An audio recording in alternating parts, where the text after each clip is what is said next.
We're diving into a topic today, and, well, it might make some listeners a little uneasy. Well, I can imagine. But it's a conversation we need to have. It's important, right? Really? We're talking about mothers who commit heinous acts, specifically violence against their own children or even their families. Right.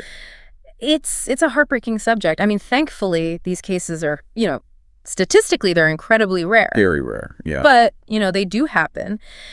And to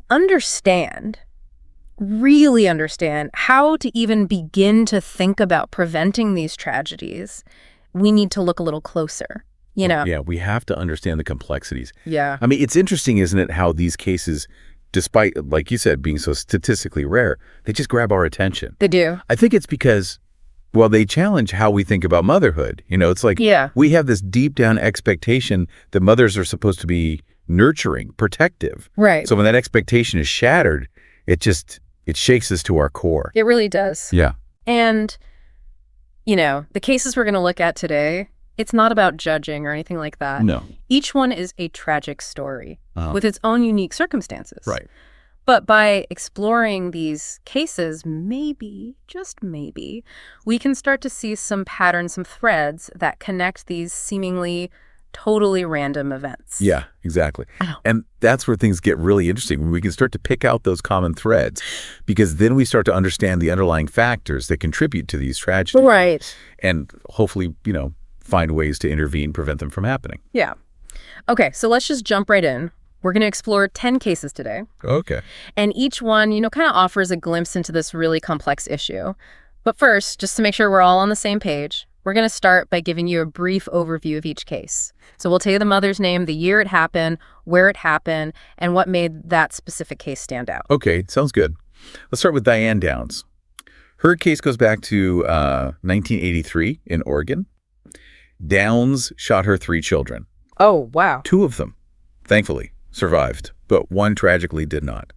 And what made this case really chilling was, well, her complete lack of remorse. Really? And the fact that she tried to pin the blame on a stranger. Oh, so she claimed that, someone else had done it? Exactly. She claimed a man tried to carjack her and, shot her children in the process. Wow. But her story, it unraveled pretty quickly. I bet. And it became clear that, well, she was driven by this desire to be with a man who didn't want kids. So she literally did it to get rid of her kids so she could be with this guy. It seems that way, yeah. Yeah. It's a stark reminder that sometimes those personal desires, especially when mixed with a lack of support, healthy coping mechanisms, things like that, they can lead to unthinkable acts. Yeah. Wow, that's pretty intense. Okay. Next we have Susan Smith, whose case really shook the nation back in 1994. Yeah, this happened in South Carolina. Right. And Smith initially claimed that a black man carjacked her and kidnapped her 2 young sons. Oh, I remember hearing about this. Yeah, her story, it played right into racial stereotypes, which sadly captivated the media Yeah. and the public. It was huge. Yeah. Massive search effort. Everyone was hoping for those boys to be found safe. Exactly. And it was a huge story. Everyone completely taken in by her lies. But then, 9 days later, she confessed. She drove her car into a lake with her son strapped inside. Oh my gosh. It was a shocking turn of events, and it raised a lot of questions about the pressures women face as mothers. Right. Especially in a society that, well, it often glorifies motherhood, this idealized, often unattainable version of it. Absolutely. And, in Smith's case, there were reports of a new relationship and a desire to, be free from the responsibilities of motherhood. Yes. It's another tragic reminder of how societal pressures combined with those personal struggles they can create a recipe for disaster. Speaking of societal pressures, it's interesting to think about, how the media coverage of these cases might actually be part of the problem. No, that's a really good point. How so? Well, think about the intense media scrutiny around these cases. Yeah. It's almost like a morbid fascination. And sometimes I worry that this kind of attention might, I don't know, maybe inadvertently inspire copycat crimes. Oh, that's a chilling thought. But yeah, I can see that could happen. It's like these cases become part of this cultural narrative. And for someone who's already struggling, that narrative could become a very dangerous roadmap. Exactly. It's a complex issue, and it highlights the need for, responsible media coverage that focuses on the facts and avoids sensationalizing these tragedies. Right, right. Okay, let's move on to our next case, which brings us to the year 2001 and the deeply disturbing story of Andrea Yates in Texas. Yeah. This case really, it put a spotlight on postpartum psychosis, Right. which is a severe mental illness that can occur after childbirth. This case was particularly heartbreaking, I think, because Yates, who was struggling with this condition, she drowned all 5 of her children in the bathtub. Oh my goodness. It was a horrific act, Yeah. but one driven by a deeply disturbed mental state. You're right. And what makes this case even more tragic is that there were signs, right? Yeah. Signs of her deteriorating mental health even before the tragedy happened. Uh-huh. Like she had been hospitalized for mental health issues, she'd attempted suicide, Right. and she had expressed fears. Like actually said that she was afraid she was going to harm her children. And it makes you wonder about, were the support systems adequate for her family? Were there missed opportunities to intervene? Could this have been prevented? Those are tough questions, but it feels like if we're going to learn from these cases and find ways to prevent similar tragedies from happening, we need to be asking those questions. Absolutely. And, Andrea Yates's case is just this powerful reminder that postpartum psychosis is a real and very serious medical condition. It needs immediate attention and treatment. It's not something to be ashamed of. Absolutely. And that's a message that we need to keep repeating, break down the stigma surrounding mental illness, especially for new mothers who are often, facing immense pressure to be perfect. Now, let's shift gears a little bit and talk about a case that raises some serious questions about, the justice system itself. The case of Melissa Lucio in Texas. Okay. This one unfolded in 2007 when Lucio was convicted of killing her 2-year-old daughter. Okay. Now, this case is particularly interesting because Lucio has always maintained her innocence, Really? saying that her daughter's death was an accident, a result of a fall down some stairs. But her confession, which she later recanted, was used against her in court. Oh, wow. So she confessed, but then later said it wasn't true. Exactly. And there are concerns about how that confession was obtained. Oh, okay. Lucio was interrogated for hours. She was pregnant and sleep-deprived at the time. Oh, wow. And there were allegations of, coercion, even intimidation by the police. So it's a case that makes you think about false confessions, right? Yeah. Especially from vulnerable individuals who, might be more susceptible to that kind of pressure from law enforcement. Absolutely. It highlights the importance of ensuring that interrogations are conducted ethically. Right. And that confessions aren't coerced. Yeah. We have to remember the goal of the justice system is to seek truth and justice, not just secure convictions. Okay, so we've covered 4 cases so far, each offering a different perspective on this complex issue. You ready to move on to our next case? Let's do it. All right, so the next case, this one really, it captivated the nation. The case of Casey Anthony. Oh, yeah. In Florida. Back in 2008, Anthony was accused of murdering her 2-year-old daughter, Kaylee. Right. But she was ultimately acquitted. Right. Yeah, in a trial that sparked, intense public debate. Yeah, it was everywhere, wasn't it? Oh, it was everywhere. I remember everyone had an opinion on whether she was guilty or not. You couldn't escape the coverage. It was crazy. It was a media frenzy. And part of what fueled that was, the circumstantial evidence presented against her. Right. Along with her own behavior, which a lot of people found suspicious. Yeah. Like, she seemed detached, even partying while her daughter was missing. Right. But in the end, the prosecution couldn't prove her guilt beyond a reasonable doubt. Right. And despite that huge public outcry, she was found not guilty. That case really shows the limitations of the justice system, doesn't it? It does. Yeah. Sometimes, even when there's, strong suspicion of guilt, the legal burden of proof, it's hard to meet. Yeah. It's a good reminder that the justice system isn't perfect, but it's designed to protect the rights of the accused, even when it's, hard to accept. Okay, so let's shift gears a bit. Let's talk about a case from 2014 in Utah. It involves a truly horrifying act of concealment. Megan Huntsman confessed to killing 6 of her newborn babies. 6 babies. And hiding their bodies in her garage. That's, how could someone do that and then keep it hidden for so long? That's just unimaginable. It's a chilling example of how secrecy and denial, they can enable those horrific acts. And it raises questions about the support systems or the lack of them, the ones that should have been available to Huntsman during those pregnancies. Could earlier intervention have prevented, such a tragedy? It makes you wonder if she just felt completely alone, desperate, like with nowhere to turn. Yeah. It's a stark reminder of how important access to resources and support is for women, especially those facing unplanned or unwanted pregnancies. Absolutely. I mean, we need to create a society where women feel empowered to make informed choices about their reproductive health without fear of judgment, without stigma. Okay. So let's move on to another case from 2014. This one kind of spans into 2015, and it highlights the devastating consequences of abuse that goes undetected. This is the case of Brittany Pilkington in Ohio. Okay. Pilkington was convicted of killing her 3 infant sons over a period of several years. This case is particularly tragic, I think, because it points to this pattern of abuse that, for whatever reason, went unnoticed for way too long. Yeah. Initially, she claimed her sons died naturally, but later she confessed to suffocating them. 3 infant deaths in the same family. That should always be a major red flag. Like, what were the missed opportunities here? Why didn't anyone see the signs? It raises serious questions about the responsibilities of, healthcare professionals, social workers, even family members, friends. Were there signs of abuse that were just overlooked or dismissed? I mean, could these deaths have been prevented? It's a heartbreaking reminder that we all have a role to play in protecting children. We need to be aware of the signs of abuse and willing to speak up if we suspect something's wrong. Now let's delve into a case that's both fascinating and disturbing. The case of Dee Dee Blanchard in 2015.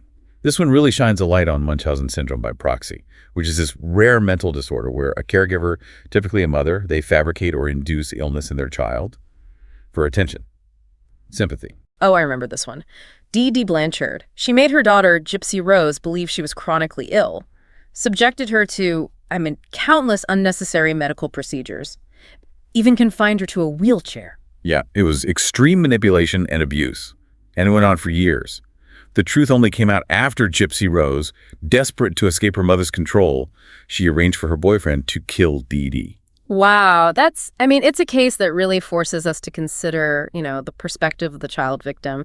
Gypsy Rose was a prisoner in her own home, trapped in a web of her mother's lies. And it highlights how challenging it can be to identify and intervene in cases of Munchausen syndrome by proxy. The abuse is often hidden. And the perpetrators they're very skilled at manipulating healthcare professionals and others. Okay, let's move on to our final case, which brings us to New Jersey, 2023. Sujatha Guduru killed her 2 children by smothering them before attempting to take her own life. This case is a stark reminder that, the postpartum period, it can be incredibly vulnerable for some mothers. Yeah. Reports indicate that Guduru was struggling with, postpartum depression and other mental health challenges. It's just another reminder that we need to do more to support mothers, especially during this really critical time. Yes. We need to make sure they have access to mental health care. Yeah. And other resources to help them cope with the challenges of, new motherhood. Absolutely. And we need to break down the stigma surrounding postpartum depression and other perinatal mood disorders. It's not a sign of weakness. Right. It's a treatable medical condition. Okay. So we've explored 10 cases now, each one a tragedy. It's a lot to absorb. It is. And, you might be feeling a bit overwhelmed by all the darkness we've uncovered. But remember, these cases, as horrifying as they are, they represent just a tiny fraction of mothers. That's an important point. The vast majority of mothers, they love and cherish their children. And our goal today wasn't to demonize motherhood, but to shed light on this complex and often taboo subject, to learn from these tragedies, and hopefully inspire action to protect children and support families. Exactly. And now that we've laid the groundwork, let's shift our focus a little bit to what we can do to prevent these kinds of tragedies from happening in the future. What are the key takeaways, and what concrete steps can we actually take to make a difference? Those are the million-dollar questions. Yeah.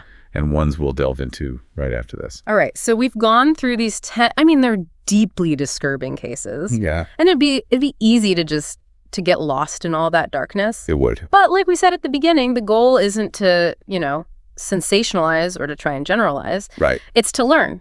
So what can we take away from all of this? And more importantly, how can we use these lessons to actually create a safer world for children? Well, I think one of the most crucial things is to recognize those common threads, those things that run through these cases. Yeah.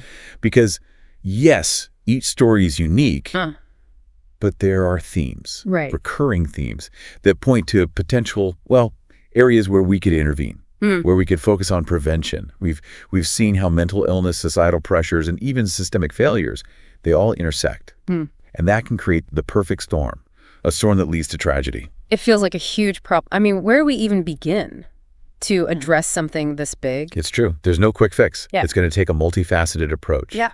One that addresses the individual level, the community level, and even the societal level. But it all starts with awareness. Okay. We need to educate ourselves about the warning signs, mental health struggles, domestic violence, child abuse. Okay. We need to know what those look like, because that knowledge, it empowers us To do what? to recognize those potential red flags Yeah. in our own families, in our communities, and then to be able to intervene if we need to. So what can we as individuals, what can we actually do to be more aware? Well, first off, we need to remember that anyone can be affected by these issues. Yeah. It's not limited to certain demographics, certain socioeconomic groups. Right. We also need to be willing to challenge our own, I guess, preconceived notions about motherhood. Yeah. I mean, we often romanticize it, that image of the selfless, nurturing mother. But the reality is motherhood can be incredibly challenging. Yeah. And some mothers, they just struggle more than others. That makes sense. So being more open-minded, recognizing that not all mothers have it easy, that's a good starting point. But what else can we do on a personal level? We could be proactive Okay. in supporting the mothers and the families in our lives. Yeah. Offer a listening ear, practical help, childcare, errands, things like that, or even just checking in regularly, Yeah. seeing how they're doing. Yeah. Sometimes just a small gesture of kindness can make a world of difference. Yeah, it's easy to get caught up in our own lives and not even notice when someone's struggling. But you're right, those small acts of support, those can have a huge impact. What about, on a broader scale, societally? Are there larger things we can do to try and address these issues? Absolutely. We can advocate for policies that support families. Things like, affordable childcare, paid parental leave, accessible mental health services. Right. These policies, they can really help alleviate some of that financial strain, Right. reduce stress, Yeah. and just provide crucial support during those early years of parenthood, which can be so overwhelming. Those sound like really great ideas, but realistically, how can we as individuals influence those kinds of policy changes? It might seem daunting, but honestly, every voice matters. We can contact our elected officials, support organizations that are, actively advocating for family-friendly policies. We can raise awareness about these issues in our communities. Okay, that sounds manageable. What about supporting those organizations that are already out there? The ones working to prevent child abuse, domestic violence. Is that something we can do? Absolutely. Donating our time, Yeah. our money. Yeah. That's a concrete way to make a real difference. They provide vital services to families in crisis. Counseling, shelter, legal assistance, and even a small contribution. It can have this ripple effect. It can help families access those resources they desperately need to break free from cycles of violence, to build healthy, nurturing environments for their children. This has been a heavy conversation, but I think incredibly important. We kind of delved into, the depths of human darkness. We did. But we've also, I think, come out of it with a sense of hope I think so too. and a call to action. Definitely. Remember, these cases, as tragic as they are, they represent a tiny, tiny fraction of mothers. Right. The vast, vast majority of mothers, they are loving. You're devoted to their children. And our goal today wasn't to demonize mothers, but to shed light on this really complex and often, like we said, taboo subject, to learn from the past and to inspire action, to protect children and to support families. I think, one of the biggest takeaways for me is that we all have a role to play Absolutely. in preventing these tragedies from happening. It's not just, law enforcement or social services. It's about being aware, being supportive, speaking up when we see something that's just not right. Couldn't agree more. And if you or someone is struggling with, well, anything we've talked about, mental health issues, domestic violence, thoughts of harming themselves or others, please reach out for help. Yeah. There are resources out there. You don't have to go through this alone. Yeah. We'll be sure to include links to some of those resources in the show notes. And remember, even just a small act of kindness, a little bit of support, it can have a profound impact. So let's work together. Let's create a world where every child is safe, loved, nurtured. Couldn't have said it better myself. Thanks for joining us for this deep dive. And until next time, keep learning, keep questioning, and keep caring.